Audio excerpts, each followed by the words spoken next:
We live in an era that is pathologically terrified of the quiet. From the moment we wake to the second we drift into sleep, we are bombarded by a culture that equates noise with importance and volume with authority. We are told that to be heard, we must shout over the digital roar. To be seen, we must broadcast our every fleeting thought, every minor grievance, and every digital dopamine hit. We have become a species that fears its own company, treating a moment of stillness as a vacuum that must be filled with noise. A noise that serves as a distraction from the uncomfortable truths we find in the absence of sound. To be valued, we feel we must constantly explain, justify, and defend our existence to a world that isn't even listening. But there is a secret known only to the truly powerful, the architects of empires, the masters of the self, and the apex predators of the social hierarchy. The most influential person in the room is rarely the loudest. In fact, they are often the ones saying the absolute least. This is because power does not need to justify itself. Power is comfortable in the silence, while weakness is frantic, seeking to validate its own existence through a constant stream of chatter. This is the law of inverse proportionality. The more you speak, the less your words weigh. Think of words as a physical currency. If you flood the market with them, their value drops to zero through the sheer weight of inflation. When you talk constantly, your words become background noise, unremarkable, predictable, and ultimately disposable. People stop listening because they already know what you are going to say before you say it. But when you speak sparingly, each syllable carries the weight of a gold coin. You are not just communicating, you are investing. You are teaching the world that your voice is a rare commodity, and rarity creates demand. Control over your tongue is the ultimate form of self-mastery. It is the direct bridge to control over your destiny. While the weak use words as a crutch to seek validation and mask their deep-seated insecurities, the strong use silence as a precision-guided strategic tool. A man who cannot control his speech cannot control his impulses, and a man who cannot control his impulses is a slave to whoever knows how to provoke him. He becomes a puppet whose strings are pulled by others' emotional reactions. To speak is to reveal your hand. To remain silent is to keep the world guessing. Today, we are exploring the art of strategic silence, the hidden stoic discipline that separates the leaders who are studied from the followers who are merely ignored. Mystery is your greatest tactical asset. In a world of chronic oversharers, the person who keeps their own counsel becomes a magnet for curiosity and respect. When you tell everyone everything, your 5-year plan, your secret fears, your daily routine, you become a solved puzzle. And in the game of life, predictability is the death of respect. Once people feel they have figured you out, they feel they have conquered you. You lose the element of surprise, which is the cornerstone of all strategic advantage. Once you are categorized, you can be managed, manipulated, or dismissed like a common commodity. If they know your destination, they can block the path. If they know your triggers, they can pull them with surgical precision. Consider the historical figure of Cardinal Richelieu, who famously said, "If you give me 6 lines written by the hand of the most honest of men, I will find something in them which will hang him." Every word you utter is a potential vulnerability. By remaining silent, you deny your enemies the data they need to build a case against you or predict your next move. By remaining silent about your next move, you create a psychological vacuum. Nature abhors a vacuum, and so does the human ego. When you don't speak, others feel a desperate, almost primal compulsion to fill that space. This is the observer effect. Because they cannot see your internal gears turning, they assume you are calculating at a level far beyond their own. They begin to fill the silence with their own projections, often crediting you with more brilliance or more ruthlessness than you actually possess. They will worry about what you know that they don't. They will hesitate to cross you because they don't know where your boundaries truly lie or what resources you have hidden in the shadows. This is the predator's advantage. A lion does not roar while it is hunting. It moves in absolute silence, minimizing its footprint until the moment of the strike. The roar is for the end. The silence is for the win. This is the art of social anchoring. By staying silent, you force others to anchor their perceptions to your stillness. They try to read you, but find only a mirror of their own anxiety. Consider the Great Sphinx, or the statues of the Stoics. They command respect because they do not explain themselves. They do not seek to be understood. They seek to be effective. Silence makes you an enigma, and humans instinctively respect and fear what they cannot fully categorize. Think of the ocean. We admire the surface, but we respect the depths because of the unknown, crushing power hidden beneath. Never let them see the full hand you are holding. If you are working on a project, keep it in the dark until it is finished. If you have a grievance, let your actions resolve it before your words announce it. When you announce your plans, you satisfy the ego without doing the work. It provides a full sense of achievement that drains your motivation. When you keep them secret, that energy is channeled into the execution. Let your results be the first and only time they hear about your plans. By the time they realize what you were doing, you should already be on your next mission, 3 steps ahead and miles away from their comprehension. He who speaks first in a pause loses. This is a fundamental law of human neurobiology. In negotiations, whether you're asking for a massive raise, closing a business deal, or setting a hard boundary in a relationship, silence is a high-pressure cooker. Most people are pathologically terrified of awkward silence. They feel a physical itch in their brain to kill the discomfort with noise. In that nervous chatter, they reveal their bottom line, they offer unprompted concessions, and they leak vital information they should have kept guarded behind their teeth. They start negotiating against themselves, lowering their price or softening their stance just to end the tension. This is called emotional leakage. The more you talk, the more your true intentions bleed into the air. When someone asks you a difficult question or makes a demand that makes you uncomfortable, do not rush to answer. A rapid response often signals defensiveness. Instead, utilize the 7-second rule. Count to 7 in your head while maintaining steady eye contact. Look them directly in the eye with a calm, neutral gaze that says you are waiting for them to justify their position. This silence signals that you are not desperate for their approval or their money. It signals that you are calculating, that you are unfazed, and that you are in total control of your emotional state. It shifts the burden of proof back onto them. It makes them feel that they are the ones being interviewed. In this space, they will often talk themselves into a worse position, offering more than they intended just to make the silence stop. They might say, well, we could look at the benefits package too, before you've even rejected their first offer. Your silence has become an active interrogation tool, without you having to ask a single question.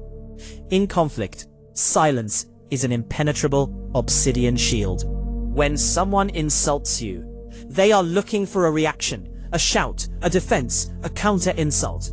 They want to pull you down into the mud where they are comfortable. This gives them hooks to continue the fight. But a long, cold, silent stare, followed by you simply turning away, that is a mirror. It forces the aggressor to look at their own ugliness.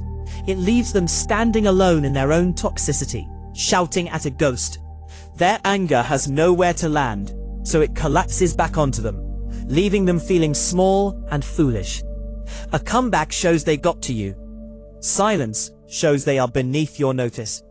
It is the ultimate no that requires no breath and offers no apology.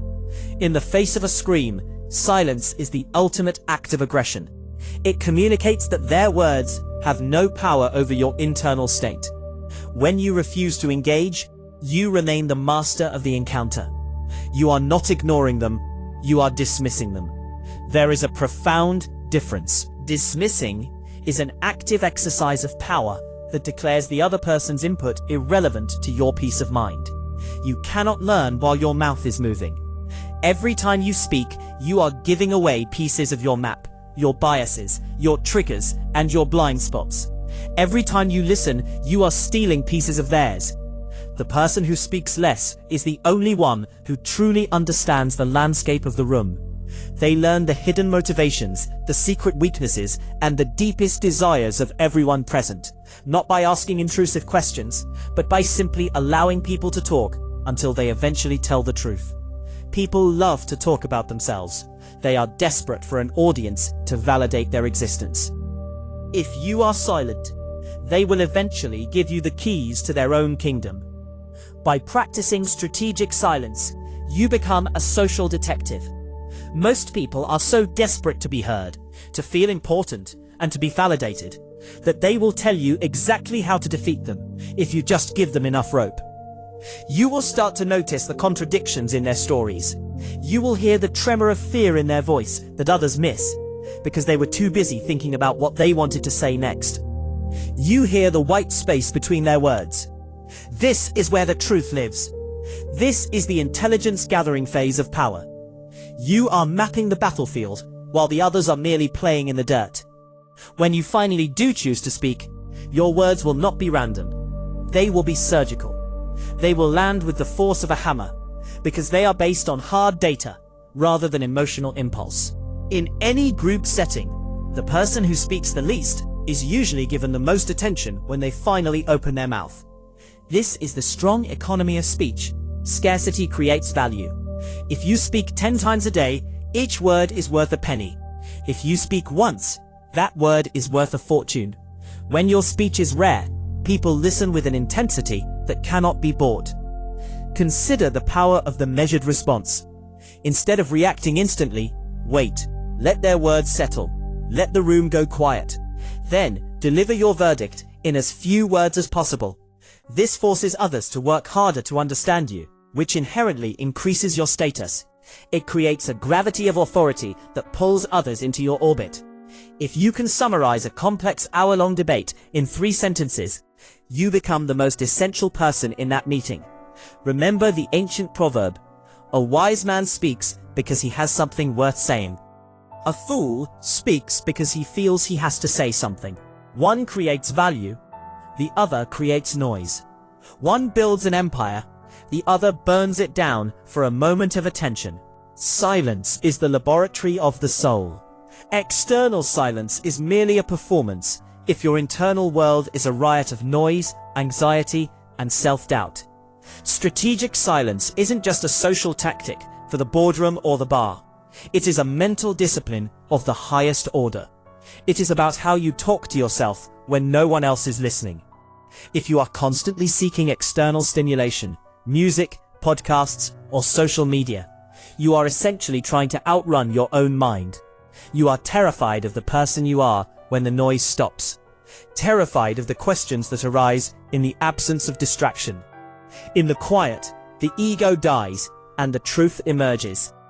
Most people drown out their inner voice because they are terrified of what that voice might say about their choices, their fears, or their potential. When you intentionally stop looking for the next distraction, you are forced to face the one person we all spend our lives running from: ourselves.